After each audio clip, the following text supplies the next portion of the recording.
We say political education because political education is the key to raising political consciousness.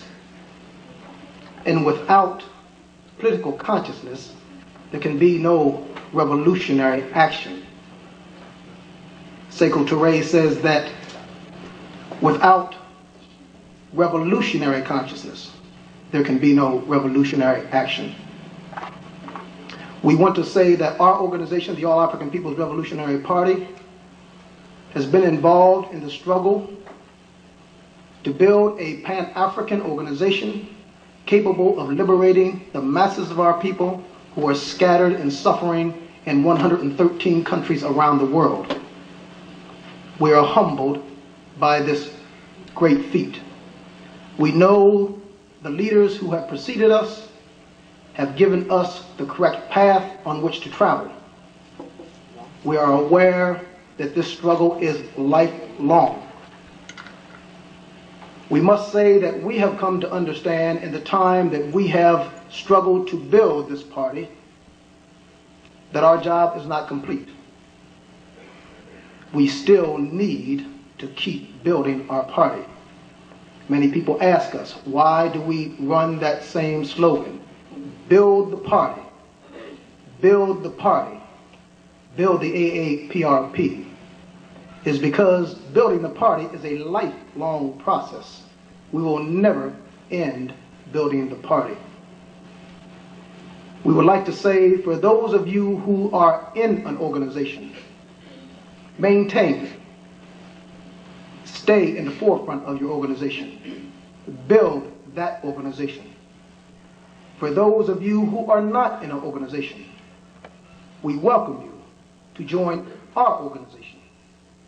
We have a table right in the back of the room where our brothers, our sisters are standing to welcome you, to give you information about membership in our party. Those of you who may be interested, at the end of this program, we invite you to come to the rear and sign up to join our party. Our party is a serious party. Our party is not a sunshine organization. We struggle, rain or shine. We struggle through all the turmoil, all the turbulence that the years have brought us. Yet we maintain, we're determined that our objective of Pan-Africanism will be achieved in our lifetime. Of this there can be no doubt. We know the rapid pace of struggle in Africa today only leads the way. We'd like to say to you that our organization has a political education process called work study. All members who come to our party must take part in the work study or ideological training process within the party.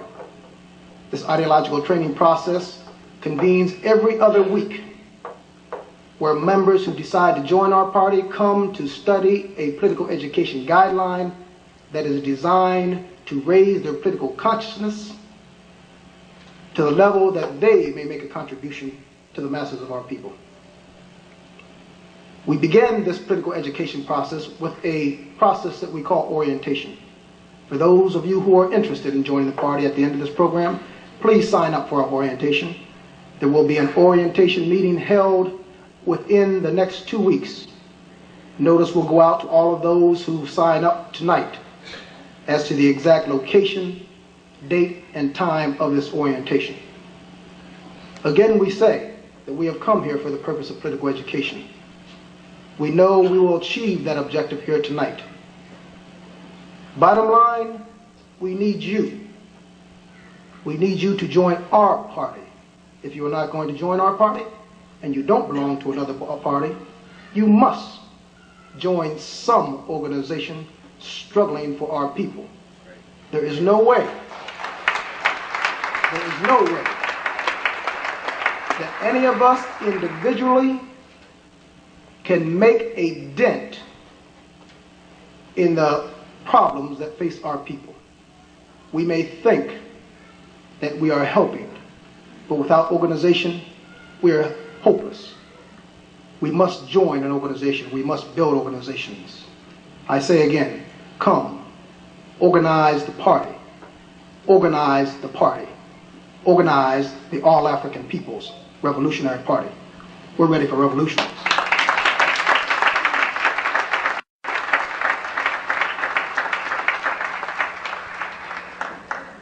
I've noticed that we have really moved along the evolutionary scale in terms of African greeting, and now we're greeting each other in the Kemetic language, Hotep. I'd like to greet you with that, but I'd also like to take you back 20 years when we greeted everybody with Black Power, power to the people and death to the pigs. Let's see your fists up in the air for Black Power. All right, ready for the revolution. It is with great pleasure that I come to you to present, to be able to introduce Kwame Ture. Kwame Ture follows me into America this time at the heels of me and my sisters who had the opportunity to run with him, literally, all over Guinea. Well, he says it's not all over. He only showed us a little part of it. But I watched his schedule today, and that is the kind of schedule Kwame has maintained for the last 25 years. An intense schedule as a revolutionary. I'd like to quote two people tonight, invoking the names of our ancestors. The first being Frantz Fanon, who says, each generation has its mission. They either fulfill it or betray it. Frederick Douglass says, if there is no struggle, there is no progress. Those who profess to favor freedom and yet renounce controversy are people who want crops without plowing the ground. You have to admit controversy, struggle, progress. Fulfilling one's mission has definitely been the objective and the life of Kwame Ture. These are words and terms that are synonymous with him. From the days of our youth when we yelled for Black Power, Kwame Ture was our loudest voice, our most militant voice, our most vigilant voice. He did not join the Democratic Party. He took heat everywhere in every part of the media for being who he was. Black Power, the call for Black Power, reverberated around the world, and African revolutionaries picked that call up and ran forward with the banner from Soweto to Harlem. Kwame Ture sought to fulfill the mission of his generation.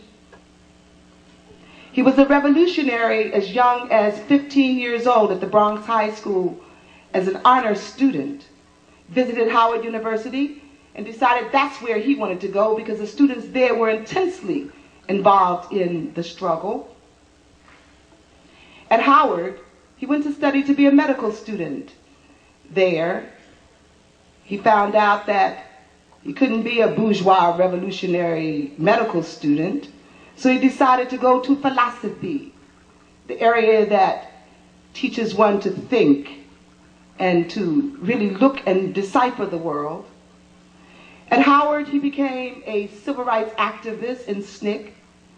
His early youth in SNCC put him in the forefront of the civil rights movement as a very young man, fighting for public accommodations, fighting for freedom in schools, fighting for voter registration, fighting along the roads in Mississippi and the freedom rides and the sit-in movements, in the forefront of that movement. Those of us who are here approaching 50 or there remember coming home every night and seeing that movement played out on the television. Every night, fighting in the forefront against the draft. Kwame Ture was also in Mississippi along with Miss Fannie Lou Hamer, organizing the Mississippi Freedom Democratic Party. Also, he was honorary chairman of the Black Panther Party. Currently, he is the one of the organizers for the All African People's Revolutionary Party.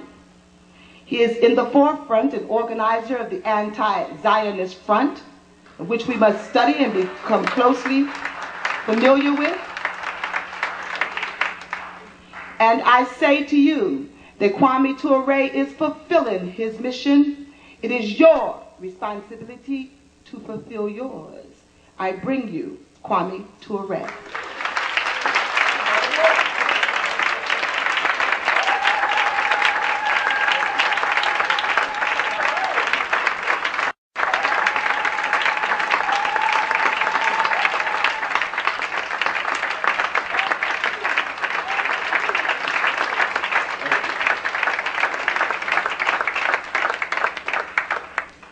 Thank you. We want to thank all of you for a beautiful program. Young people who were drumming for us came clearly to affirm the statement that you can take an African out of Africa, but you will never take Africa out of these Africans.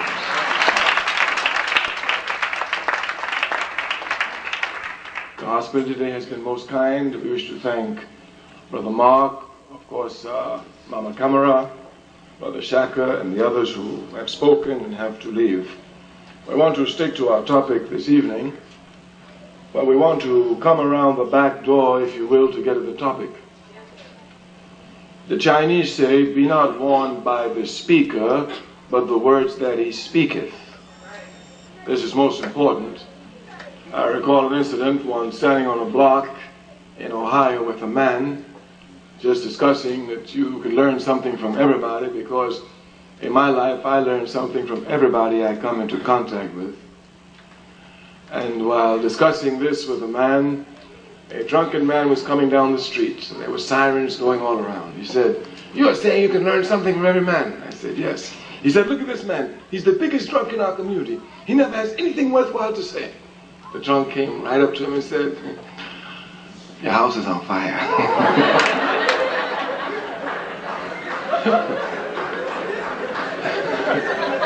The Chinese say, "Be not warned by the speaker, but the words that he speaketh." The Africans say, "Listen even to the enemy, out of his mouth too can come the truth, even if as a result of a double lie." We want to look at one of our enemies tonight before we come properly to our discussion. Of course, the enemies of our people are the enemies of all humanity, those systems which oppress people, those systems which seek to reap off of the exploitation of people criminal profits. Thus, imperialism, capitalism, colonialism, neocolonialism, and of course, Zionism. I wish to start with Zionism. Of course, here there must be some discussion. The job of an enemy is to confuse you. That's the job of the enemy. And Zionism everywhere confuses people in the first instance, letting them think that Zionism, a political system which found its organizational expressions in 1897, is somehow linked and tied to Judaism, a religion which was given to the world by Africans. We say clear distinctions must be made here. The Zionists will try to make it appear as if their system, which is an illegal system, a political system, is divine and even given by God himself. All religions have running through them a theme of suffering before one is redeemed. All religions. In Christianity, it reaches such heights that Jesus Christ, peace be upon his name, climbs the cross to shed his blood to redeem others. Most of these religions, however, seem to give an atmosphere of individual suffering for individual redemption. Judaism, however, speaks of collecting suffering in order to redeem the world. Thus, if one were to understand some of the theological aspects of Judaism, one would understand that when they speak of God's chosen, no one is confused here. It is not that God chose you, it is you have chosen God. So when you become God's chosen, because you've chosen God. Since God has created all of us, it's for all of us to choose. Just like since our people are oppressed, it's for all of us to choose whether we help them or be against them. It's as simple as that. It is simply a choice here. Of course, when you choose to serve God, it means that you choose to suffer. In the Bible, we have the clear example of Job, who screams, "Though you may slay me, yet will I serve thee." This is Judaism at its best. That means the Jews have collectively accepted the suffering that will be heaped upon them by the rest of the world to redeem the world. Of course, as a religion, it can only reach its objective through divine intervention. This point must be properly understood. If indeed the Jews are to return to Israel, only God can take them there, nobody else. This point, we say, must be properly understood first. Because in the world, no matter how oppressed a man or woman is, they know they're equal to every other man and every other woman. Oh, even dogs know they're equal to each other. Thus, anytime you try to play God before any other man, he will cut you down with a bullet, or his children will throw stones at you, but you will never be respected as a God. Zionism is thus the enemy of all of humanity. It comes to take a religion, to twist the religion, and to use the religion for unjust ends. There's nothing new here. Some people are so confused that they think because slavery tried to use Christianity, that indeed a slave master can be a Christian.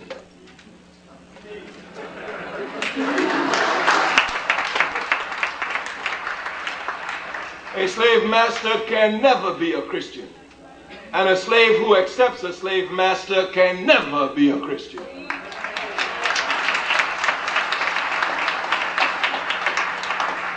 A Zionist can never be a Jew, and a Jew who accepts Zionist philosophy can never be a Jew.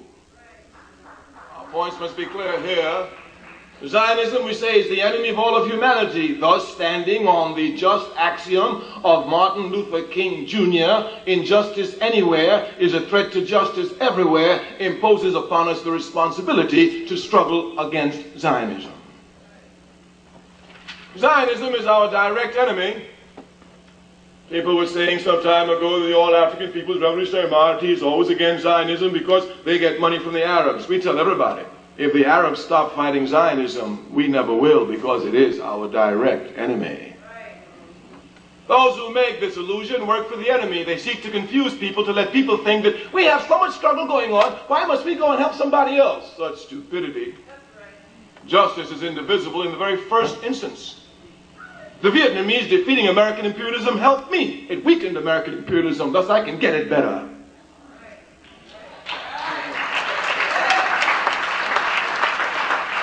Justice, we know, is indivisible.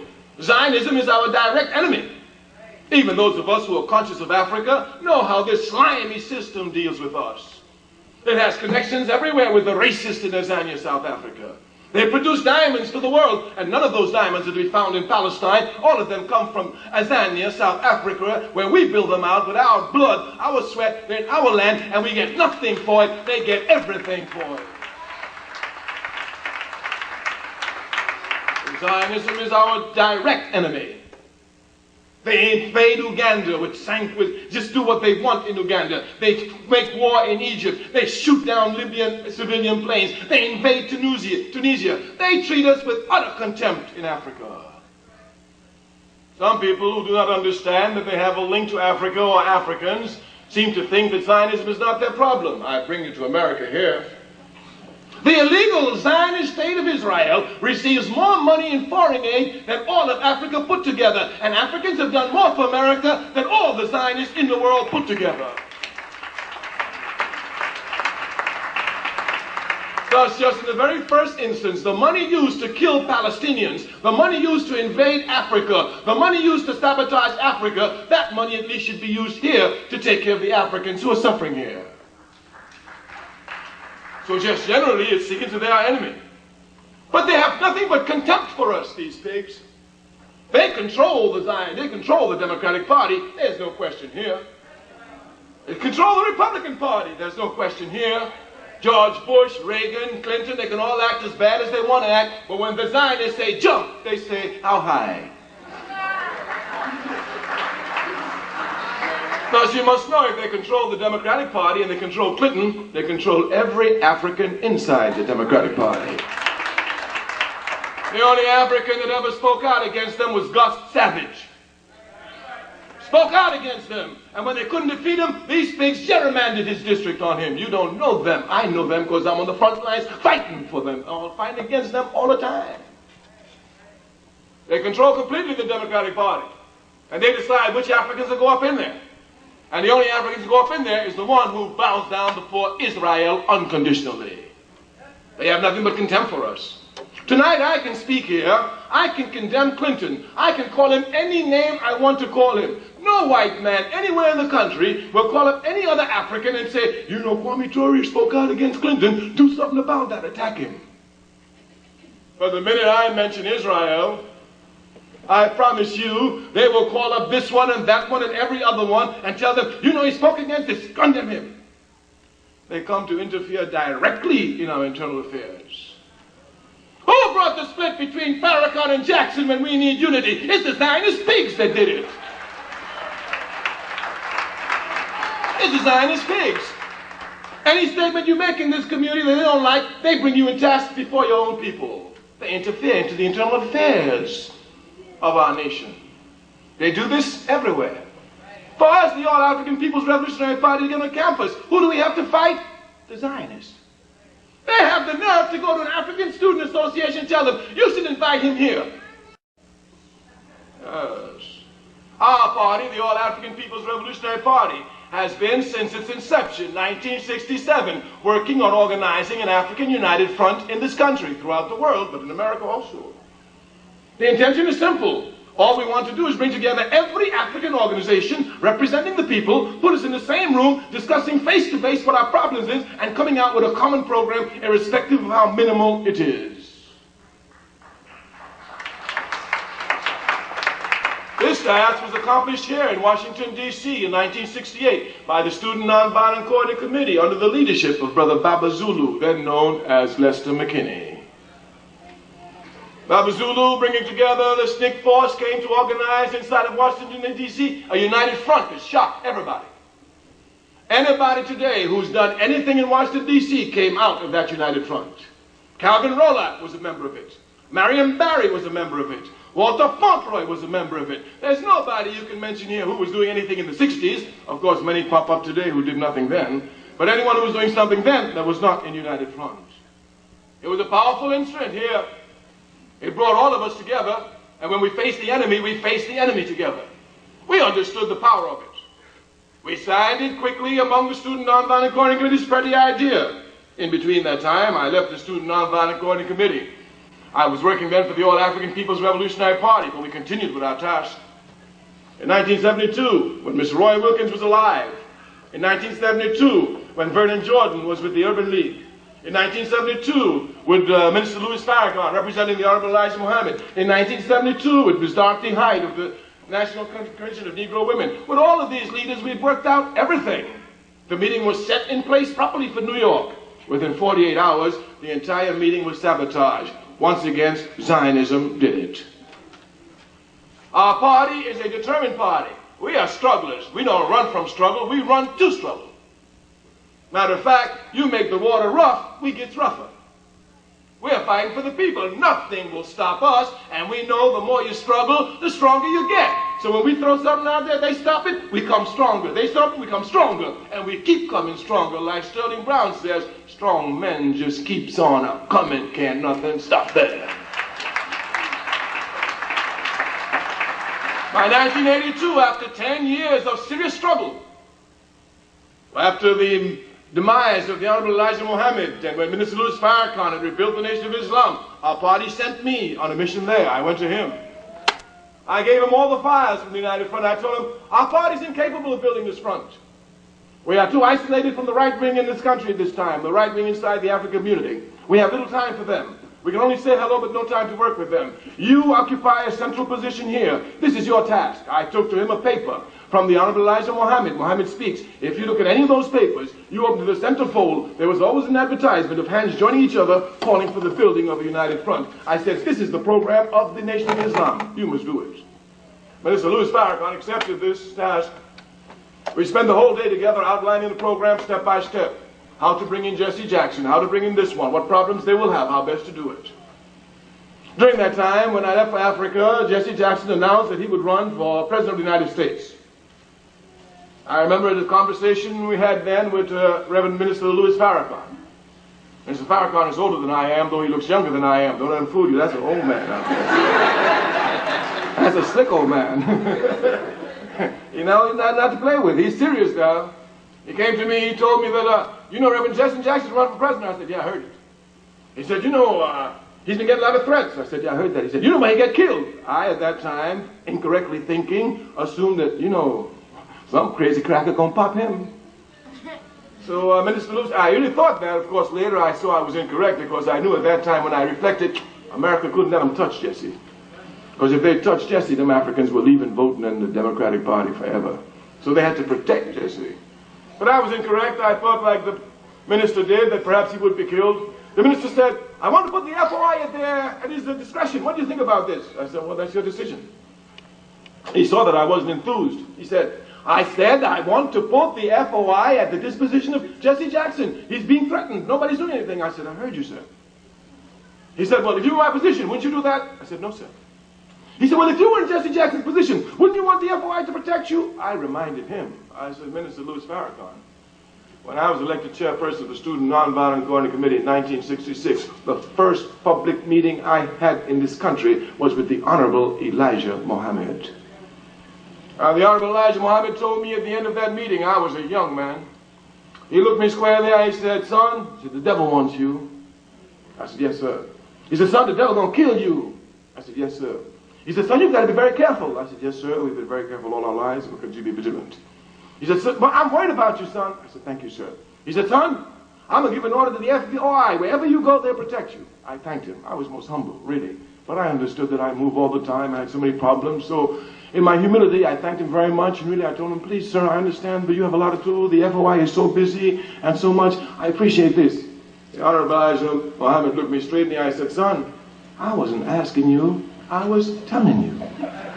And anybody who knows me, anywhere I go, if we tell the Nation of Islam, they come and they offer protection. And I know anywhere I'm speaking, anybody try to get me, if an FOI member is there, he'll take the bullet from me. I know this. I know this. I told Minister Louis Farrakhan, he said, well, what do you think about Jesse? I said, I would love for the FOI to protect me, but I promise you, as Africa is my mother, I will never demand the FOI to protect me because I want to be president of the country, maybe because I want to tear up the country, but not because I want to be president of the country. Of course, I'm a revolutionary. Sentiment plays no role in my task here. Minister Louis Farrakhan is a minister, thus sentimentality does play a role. I'm a revolutionary. In revolution, there is no sentiment at all. This is a scientific process. If you work on sentiment, you make errors, and errors in this job can be fatal. Fatal. Thus, Minister Farrakhan went along with the procession. I did tell him, however, I said, Minister Farrakhan, you know the Democratic Party is controlled by them Zionist pigs. He said, I know that. I said, they know what the other people may not know. Now, while SNCC certainly made a public position against Zionism, the Nation of Islam is the first African organization in this country to take a position against Zionism. Not only take it, but to give political education on it. I remember when I was a young man in this country, the only paper I could read about news about the Palestinian Liberation Organization in struggle was in Muhammad Speaks. That's right. These are facts. I reminded him, I told him, I hope that when the split comes, Jesse will be on the same side of the barracks with you. That you will not find yourself on other sides, him shooting bullets at you with the Zionists. I informed him that he has a special task now, since he's working with Jesse, pull quickly the African United Front. I knew what happened when I heard the news, and I told him the Zionists not going to let it happen. I knew the Zionists split it. As soon as they had the nonsense there about what statement he made and all this nonsense by something that has nothing to do with our struggle, Jesse on one side, he on the other, the party going crazy. All we're working for has been finished 20 years. 20 years of work is never finished when you're working for a people. Once history is made, whether recorded or not, it makes its indelible mark upon the conscious movement of the people's forward march. We came to the United States, and as soon as I came here, the first thing I did was to call Minister Louis Farrakhan. Minister Farrakhan. I said, yeah, sir. I said, listen, we still got United Front. He said, no, we ain't got it. I said, yeah, we still have it. He said, no. I said, we got to talk about it. He said, we can't talk on the phone. I picked up a plane and ran quick to Chicago. I met him at the door. He had a file for me. When I came in, he gave me a file. Johnny Jacobs of the Urban League, whom I took him to meet and introduced to him. And they both wrote a letter together asking for United Front. Had written an article attacking him. He was upset. It took me 9 months before I could get them back together to shake hands in Washington, D.C. 9 months of consistent work thrown up by these Zionist pigs. I know them for the enemies they are. We've redressed our tactics. Since it's difficult to get this United Front because of these Zionist pigs, let's take them on head on. We're strugglers here. We organized the Worldwide African Anti-Zionist Front. It has in it 30 organizations worldwide, and every one of them participate and believe in armed struggle as a means to liquidate the enemy. Our party is extremely honored to be chairperson of the Worldwide African Anti-Zionist Front. We have organizations from all over the world. We are the most revolutionary Pan-Africanist formation in the world today. Inside of the Worldwide African Anti-Zionist Front in America stands the Republic of New Africa. Its chairperson, Obaderi, you know, just got out of jail. He spent long years in jail for a firefight they had in Mississippi with the FBI, where 2 FBI agents were killed. We don't play in our organization. Inside of the Worldwide African Anti-Zionist Front stands the gallant Pan-Africanist Congress of Azania, South Africa. You must not be confused. You would really think the press makes revolution. If you would look at this country, you would think that by the press in this country that Jesse Jackson is the most popular African. But you bring Jesse Jackson with all his press, ask him to call a meeting in Washington, D.C., in New York, in Chicago, anywhere, and you have Farrakhan come without the press, and Farrakhan will fill the place every time. But if you're not careful, you will think it's Jesse Jackson. If you're not careful, you will think that Nelson Mandela is the only freedom fighter in Azania, South Africa, and the African National Congress the only organization. There are many other organizations fighting. The mighty Pan-Africanist Congress of Azania, which joined as a founding member of the African Anti-Zionist Front. They have an army. They have not laid down the arms before the white racist pigs. They continue to rain blows on them because they know de Klerk is not an honest man. He is a fascist pig.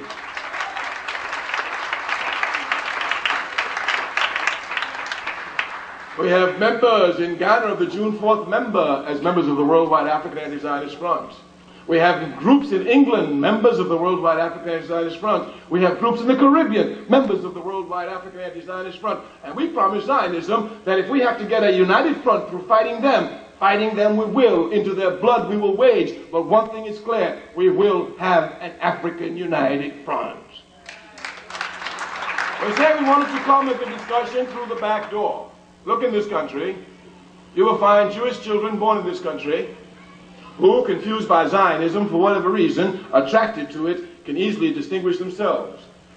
These Jews in America, confused by Zionism, live better than we do in every aspect. They don't even know what the police looks like. We come into contact with the police from birth till death. Many a times death at their hands. We know the police, we know racism, we know bad housing, we know these Jews don't know that. They live good in America. They're better off than we are, economically, politically, socially, in every arena. Yet you get one of them who's 24 years old, 22 years old, 21 years old, 18 years old, and you ask them, which is more important to you, America or Israel? Without blinking an eye, they will tell you, Israel. Africans in this country suffer everywhere.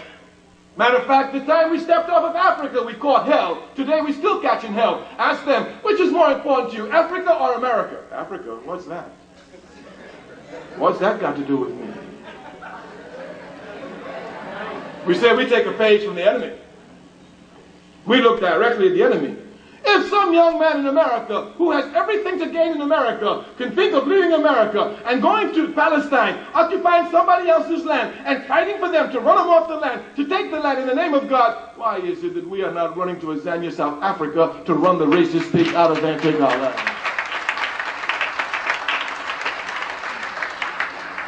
This is how the question must be posed. There's no question of whether or not we should be building America. Africa is the only place we should be concerned with. If all that America gives them, they can think about Israel. America gives us hell, and we're still thinking about America. Here, we seriously need political education. Here, there's absolute and serious confusion. The confusion here is that we think like the enemy. And when you want to defeat an enemy, you cannot think like the enemy. You have to think diametrically opposed from the enemy. Malcolm X says, whatever the enemy is for, you must be against. Whatever the enemy is against, you must be for. When I hear America fighting, I heard some years ago that George Bush was talking about going to Baghdad. I immediately sent a letter to Saddam Hussein, whom I had the pleasure of working with when he was vice president, when we put together the first worldwide anti-Zionist conference in 1974 in Baghdad. I sent him a message quickly and told him, we're on your side. We're on your side. Some man talked about being rational. You're not being rational. I'm rational, Jack. I'm as rational as you get. If I'm the imam of Mecca and American imperialism is fighting the devil, I'm on the side of the devil. I'm not confused. Because the question of discussing Somalia is only for those who have no understanding. Somalia? You mean you can't feed me in Washington, D.C.? You're going to go 10,000 miles to feed me? Give me a break, Jack. American imperialism knows only its own interest. Right. And its interest is to confuse the people it oppresses, to make them think that the oppressor and the oppressed have the same interest. It is because of this that we're confused about Africa. If we understood that we should not have the same interest as American imperialism, then we will know automatically that Africa is our home. We say when you come to fight an enemy, you must think diametrically opposed from the enemy. Otherwise, you will think just like the enemy and end up in the enemy's camp and not even know how you got there. Let me give you just a slight example. The American capitalist philosophy teaches about individualism. They're speaking nonsense everywhere. This is nonsense. Everyone knows that no human being can develop individually outside of human society. Matter of fact, a human being isolated from the human species is more stupid than any other animal isolated from its species. The biological example we give is correct. You can take a dog, a puppy the minute it's born, without its eyes open. You can take a kitten the minute it's born without its eyes open. You can take a child the minute it's born without its eyes open, put them to grow up with monkeys. The puppy will grow up to be a dog, walk on all 4 feet, bark, love bones. The kitten will grow up to be a cat, walk on all 4 feet, meow, love mice. The child, eat monkey food, walk like a monkey, talk like a monkey, and try to make a contribution to monkey culture.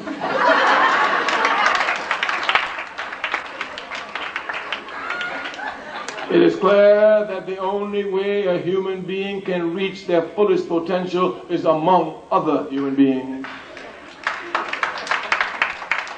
Because anytime you stop thinking about the collective and start thinking about you and thinking that you're so Superman that you can advance the race, you've already lost the race.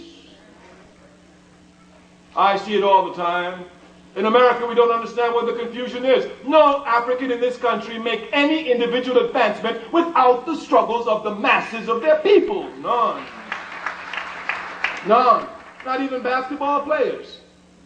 These punks who make all this money, they think they make it because they play basketball? They make it because their people sweat and bled for them. And the society, in order to confuse us, made them basketball players, put them in college, so at least you say you got somebody going through college, give them a lot of money because they don't know what to do with it. In fact, insulting our dignity every day on the basketball court. Can you imagine that money becomes more important than the dignity of your people who shed blood to put you where you are? Anytime you think like an individual, you think like the enemy, and you end up in the enemy's camp without even knowing how you got there.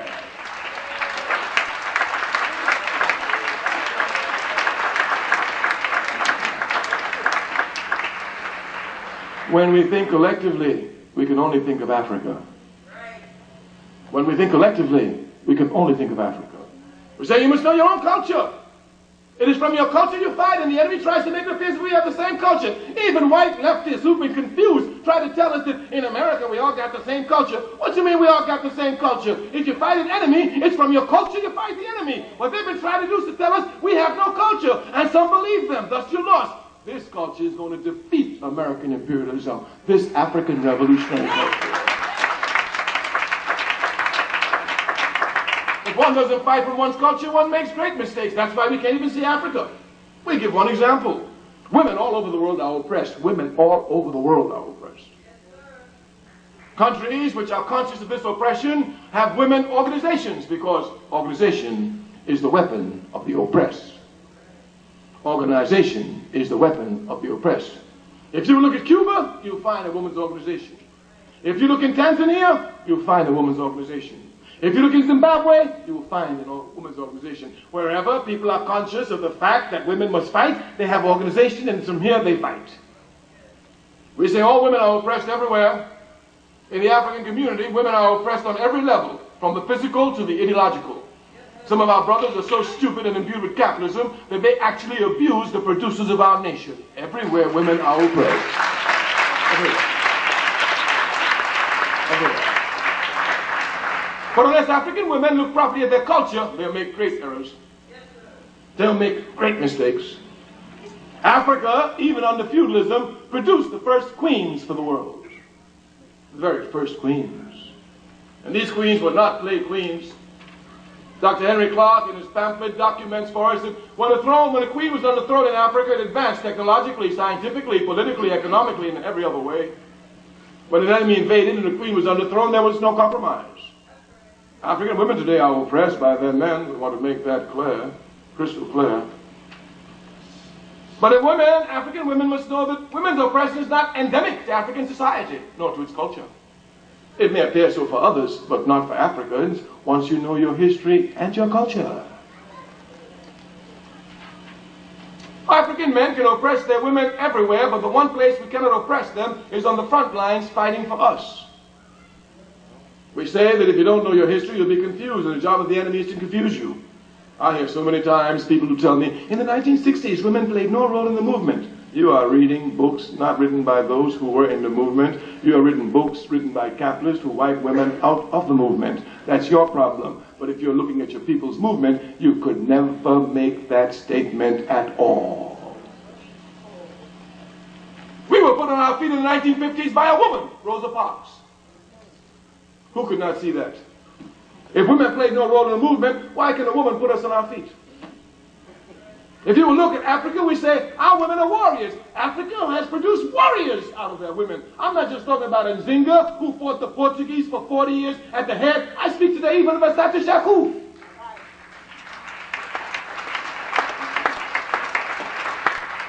Oh, go here. How many of you know here too? How many of you know Sata Shaku? Raise your hands. Oh, why? Why? Okay, she has a book called Asada. You must read it. I can't tell you too much about it because of our time. But she's a sister who was at the Black Panther Party when it took to her what appeared to be its irreversible reactionary path. She and many others left and formed the Black Liberation Army. The Black Liberation Army was hunted by the FBI. She was one of them 10 most wanted lists for years. And she was living in New York dealing against these pigs, giving orders to brothers, and brothers used to tell you, she gave me an order. They were proud to get orders from her.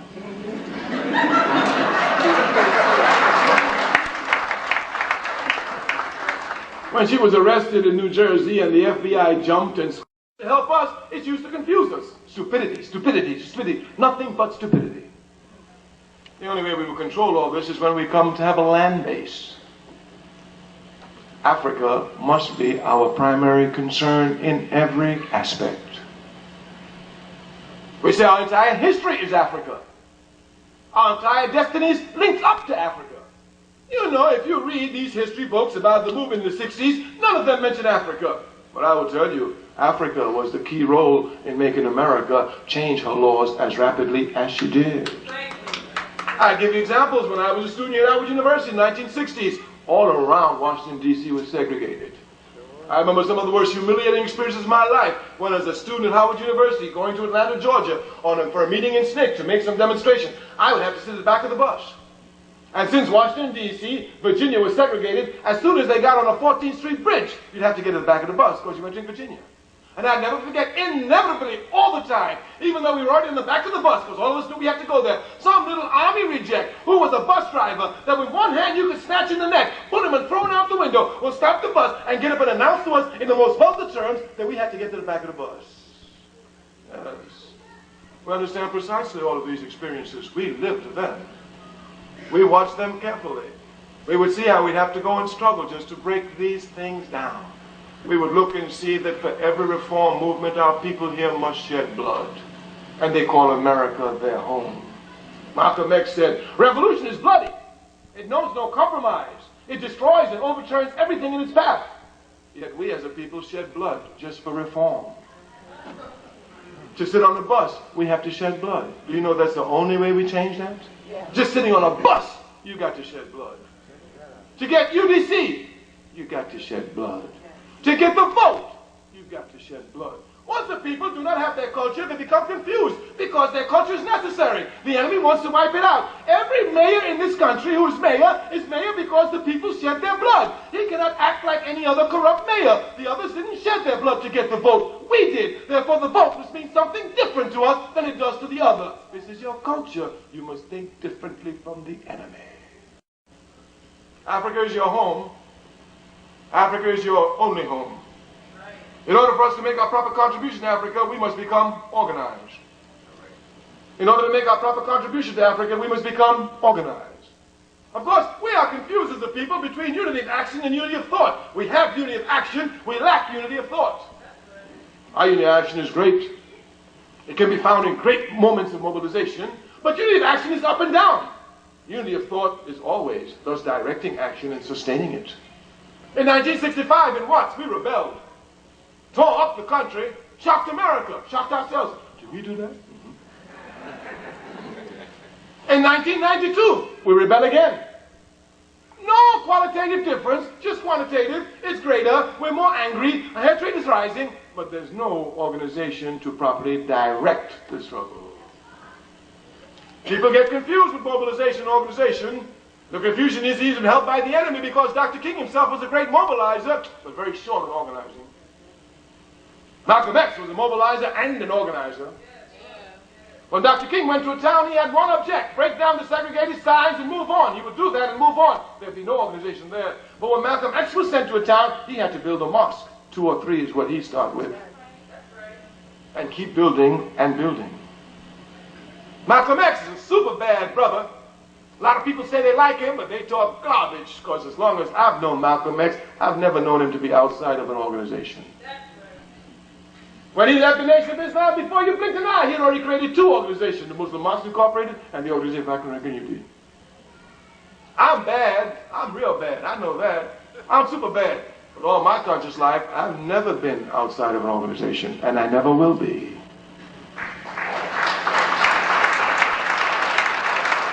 Because as bad as I am, I know I can do a lot of things by myself, but the one thing I cannot do by myself is struggle.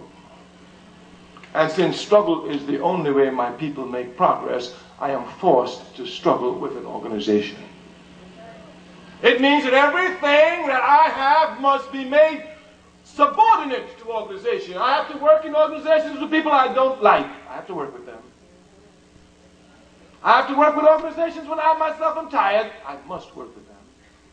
I have to look at the errors made inside the organizations and accept them. Because I know without organization, there is no chance for my people at all. We say we get confused with mobilization, unity of action. What certainly represented great unity of action, so did Los Angeles. Who can deny this? I'm a revolutionary. Making revolts has been my life's job. As a young man in SNCC, we used to make revolts with the cover of nonviolence. We brought them to Atlanta, Georgia. We made one in Houston, Texas, in Nashville, Tennessee, in Cambridge, Maryland, right here in Washington, D.C. when Dr. King died. We organized the revolt. We led it. They knew it, but they couldn't prove it. That's my job. But to ask me to make a revolt in Los Angeles, California, I could never do that, even though I'd want to do it. But these Africans, they hear a decision which near though is unjust, and without the slightest planning, without the slightest discussion, with no meeting at all, they take to the streets and take on American capitalism, head on. If people got great unity of action, they lack unity of thought. This unity of action is great. You can see the mobilization. But people get confused. They think because we're all against the same thing, we're all for the same thing. This is an error. This is a great error. The nationalist struggle in Africa for independence is instructive here. All Africans wanted colonialism out of Africa. All Africans. But not all of them wanted them out for the same reason. Mobutu wanted the white man out so he could take his place and continue exploiting Africans and become the richest man in the world. Lumumba wanted colonialism destroyed so he can destroy it and bring a just system for all Africans. Just because everybody's against the same thing doesn't mean that everybody's for the same thing. This is the error we make as a people. I'm telling you, we say it all the time, even at this university, as jive as the students are, let some racial incident happen, everybody gets hot. I mean everybody, even Uncle Tom. We'll do something. Yeah. And I promise you, for 3 or 4 days, they'll be hot. They scare everybody. And then after that, they sit down. Just sit down, just like we rise up and watch in 1965, sit down, only to rise up against in 1992. I get to sit down until maybe 2010. We must have unity of thought. You only get it from organization. It's because we have no unity of thought that we have such irresponsible thought in our community. All the problems that you have in the community is because we do not respect ourselves. Do not fool yourself. All the problems we have in our community is because we do not respect ourselves. Do not fool yourselves. And the only way we can respect ourselves is when we respect Africa. The only way we can respect ourselves is when we respect Africa. Brothers and sisters, politically, brothers and sisters, socially, brothers and sisters, ideologically, brothers and sisters, culturally, brothers and sisters, in the terms of destiny, our destiny is linked with Africa. Until Africa becomes strong, we will never be strong. We end by giving you the example we were going to give you about Howard University, when we were segregated here. At that time, Route 40, which runs along Maryland, was segregated. African countries began to have independence. They sent ambassadors to the United Nations and ambassadors to the embassies here in Washington, D.C. They used to drive along the highways, and when they would stop in Route 40 in these restaurants, they would be refused admission. They complained to the United Nations. The State Department itself went to every one of these segregated restaurants on Route 40, every one of them, and gave them orders. If you see them coming in here in big bad Cadillacs, and you see them dressed up with funny clothes, don't say nothing. Serve them.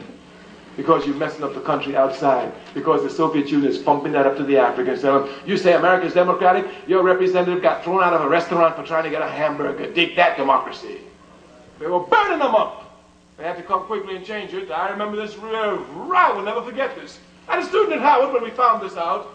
We, a group of us, went and borrowed some clothes from our brothers in Africa, rented a limousine, and went to one of these restaurants on Route 40. We picked the biggest one. Got out, went, sat down, ordered in a funny English, and any time they came around us, we say, "Ooh-goo-goo-goo-goo."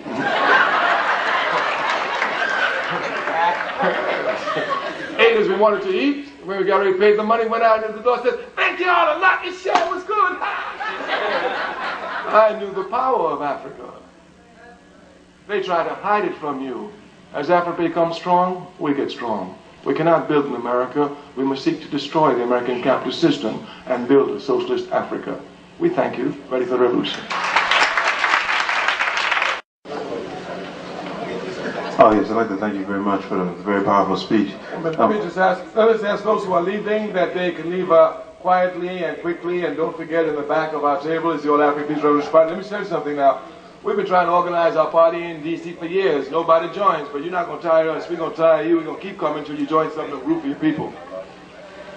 Yes, I was wondering what your thoughts or opinions are on the ideological movement known as Afrocentricity, spearheaded by Malifi Hassani at Temple. It's very difficult for me to speak on that because you know I'm a Pan-Africanist, and I can speak on Pan-Africanism, whereas Pan-Africanism has a question to do with land, it has a question to do with socialism, and as we say that when you speak of revolution, you must include the program of land. So for us, our position is clear as Pan-Africanists. Africa is our land. The economic system we want is a socialist economic system. So the others, we don't know exactly precisely what land they're advocating or what economic system, but we know that, to be precise, these are at least two prerequisites for revolutionary. The question of land as a basis of independence, and the economic system which will be set up, either capitalist or socialist. Yes, like I want to address I was at a conference a couple of days ago given by the Rainbow Coalition. They talked about entrepreneurship, minority entrepreneurship owning franchises. And being that I was a former athlete myself, I look